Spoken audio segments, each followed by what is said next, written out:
But I know I need to talk about another event that occurred last Friday that was not so good. And it's been well reported in the newspapers. Last Friday, I traveled to Connecticut to help a friend move. At about 9:30 that evening, after dinner, I left and I was traveling alone, heading home. 9:30 in the evening, not exactly the witching hour. And I was heading home when I drove into a roadblock sobriety checkpoint. Something that, frankly, we don't allow here in our state. We determine that to be an unconstitutional intrusion on citizens freely going about their business and their lives. Well, I encountered that event. I drove through it confident that I was neither intoxicated or under the influence. I was engaged by police as I recognized everybody in that line was, which I found curious as an attorney, understanding that there were certain protocols and ground rules relative to an effective sobriety checkpoint. The police asked me had I been drinking. I was open and honest, as I always believe that you should be with police. And I told them, yes, I had several drinks at dinner, which is true. They asked me where I'd been. They asked me where I was heading. They asked me for my license. When I was retrieving my license, another officer took note of the legislative ID card in my wallet and wanted to know what it was. And I informed them, well, I'm a legislator. It seemed from that moment on, the whole dynamic changed. It appeared that the police suddenly became agendized. I was ordered to park my car and exit the vehicle. I was immediately told that I would have to submit to a field sobriety test. I want you to know, as I believe everybody should, I cooperated completely. I complied with every request asked of me. I deny that I failed any of the sobriety tests. I also deny that I was smoking any marijuana that evening, that day. In fact, the only reason why the police were aware that the marijuana was on my person because they had already determined to arrest me and charge me with operating under the influence of alcohol. And they did. And when they did, they searched me and they found a very small bag with trace amounts of marijuana and a smoking instrument that's used with it. I wish there had been cameras here. I wish it wasn't just my word against the police. But I was immediately brought to the police station. I was asked to submit to a breathalyzer test. I complied because I was not intoxicated. I was not under the influence. I took the test, and it came in well below the legal limit. It came in at 0.05, consistent with somebody that just had several drinks at dinner.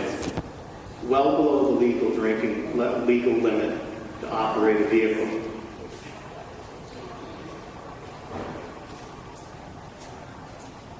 I dispute the representations, the caricature that's depicted in the police report that would have people believe that I was incapable of standing on my own 2 feet, that I was incapable of speaking, that I was incapable of listening to communications.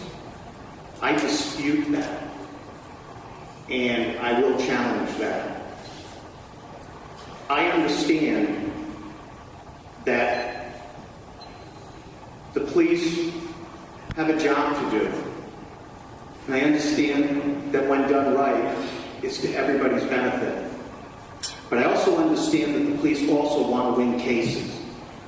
So as an attorney, I know that I have never read a police report relative to a DUI that did not include slurred speech, bloodshot eyes, strong odor of alcohol emanating from the breath. I was released that night. I was processed and released within an hour.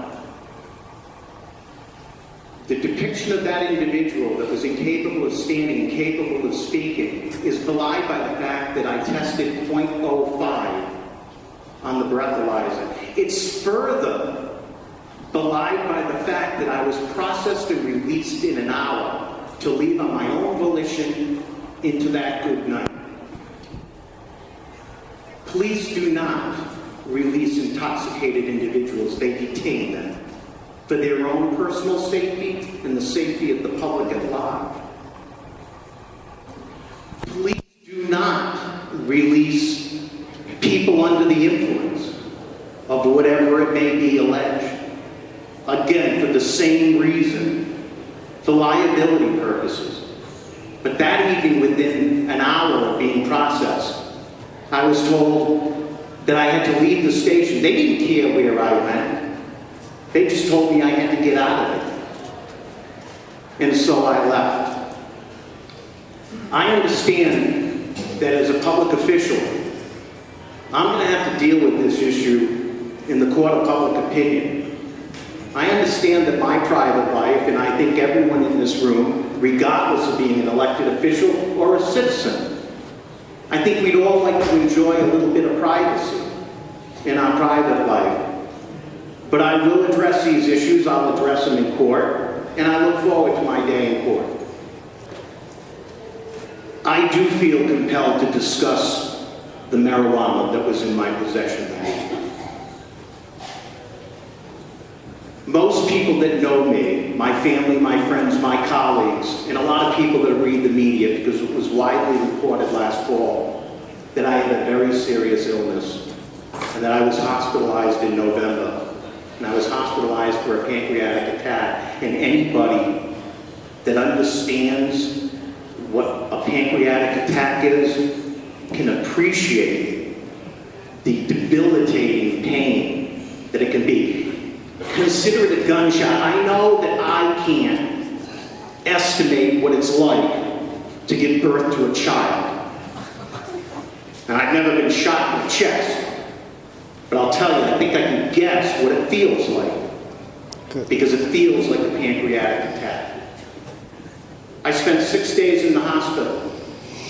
During treatment, I had a violent allergic reaction to a pain medicine that was prescribed to me.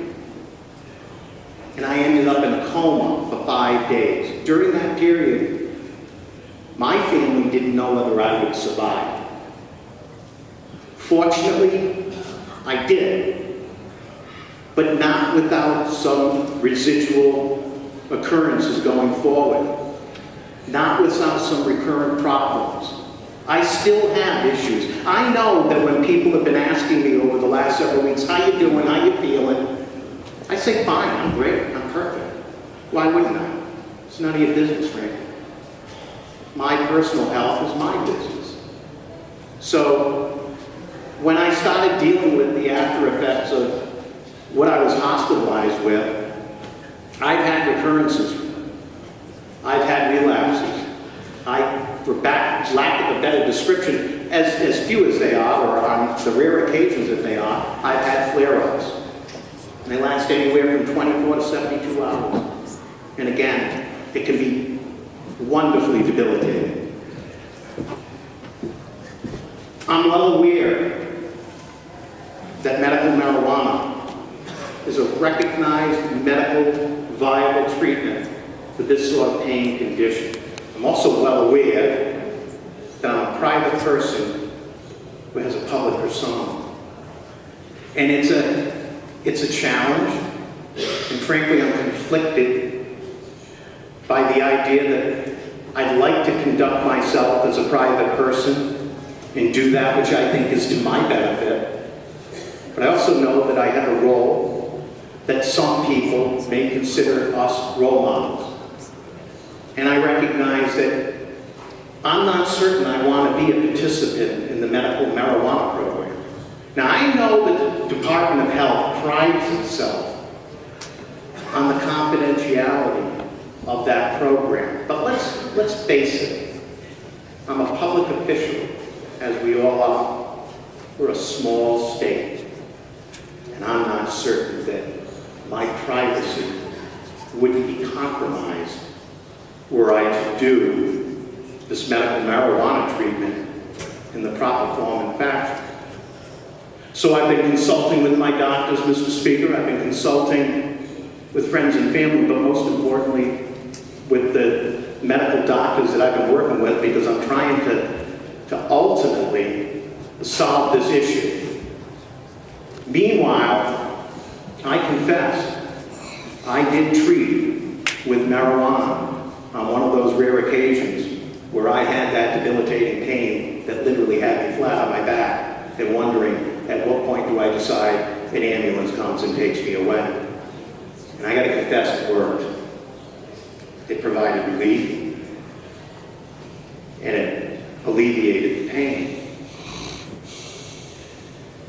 So Friday, I had a small amount of marijuana around my possession when I left town to go to Connecticut. That was a mistake.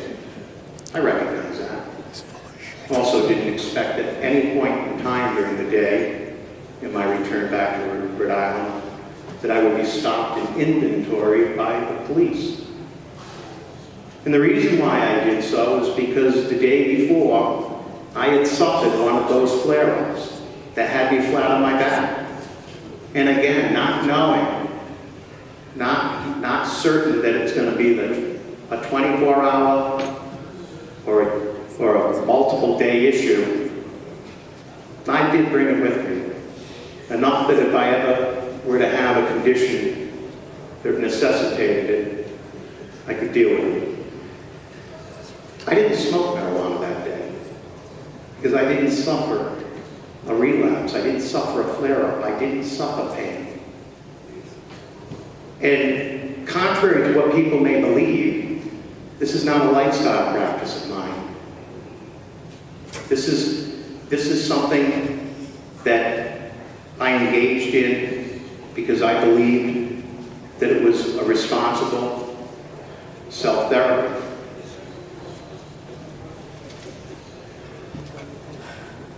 I can attest to this room on those rare occasions that I have felt that I needed to address these issues in this form and fashion.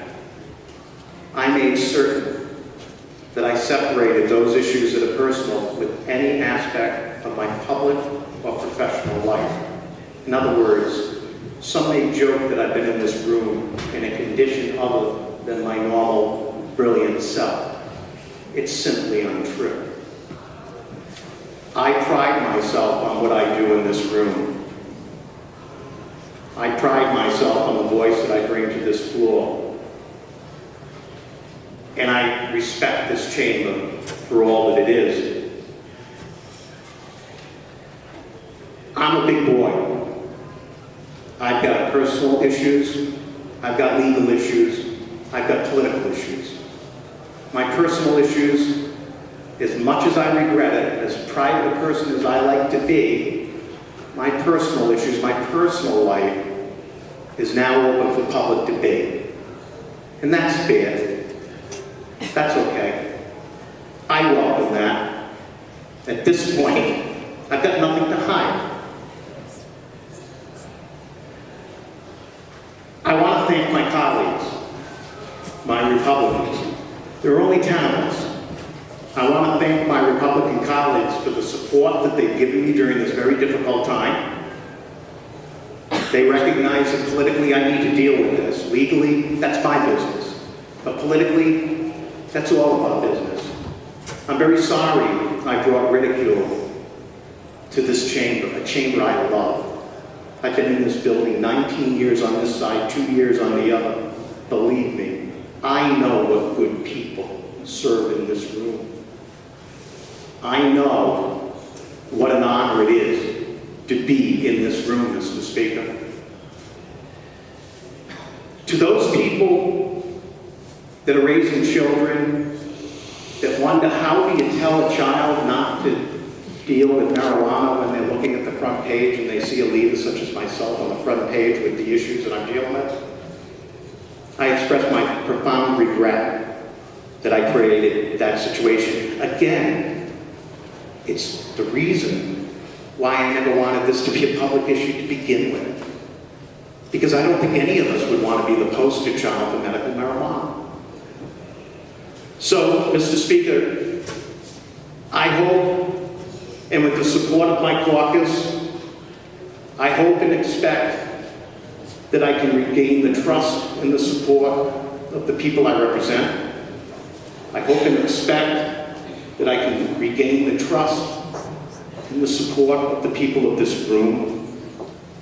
I want to thank the many of you, my friends, my family, my colleagues, my constituents, the many hundreds of people that have reached out to me in the last day to express their support. I want to thank you, and I appreciate it, and it'll never be forgotten from the bottom of my heart. Mr. Speaker, I was the one that stood on the floor 2 weeks ago and said we should be in this room this week, focused like a laser beam on all things budget. The irony is lost on me that the laser beam is focused squarely on me.